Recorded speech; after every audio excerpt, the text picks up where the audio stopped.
This is the Wavlink WN578R2 Wi-Fi range extender. Let's see how to set up this extender.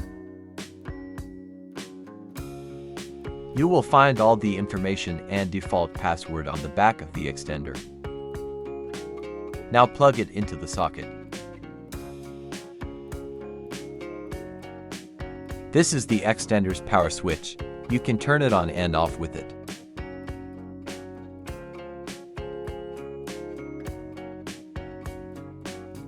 This is the mode switch button. You can change the extender mode with it. To set the extender as a repeater, place the mode switch button in repeater mode. Now go to your phone. My phone is already connected to my main Wi-Fi, so I'm disconnecting it. Now connect the Wavlink extender to your phone. After connecting, go to Chrome. Search wifi.wavlink.com.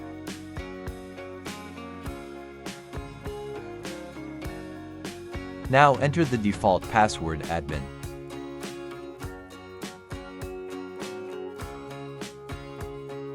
Select your main Wi-Fi from here.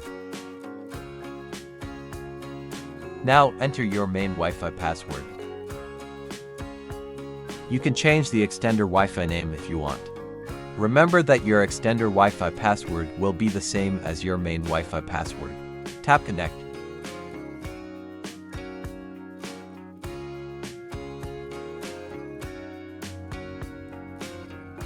Phone disconnected from Wi-Fi.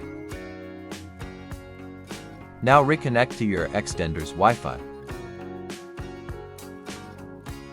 Enter your main Wi-Fi password. Wavlink Wi-Fi range extender setup is now complete. Now you can browse the internet with your extender Wi-Fi. You can set up this extender differently. Take an Ethernet cable. Plug the Ethernet cable into the extender LAN port. Connect an Ethernet cable between the extender and your main router. After connecting the Ethernet cable, go to your phone. Connect your Wavlink extender. This way the extender connects directly to Wi-Fi without online setup.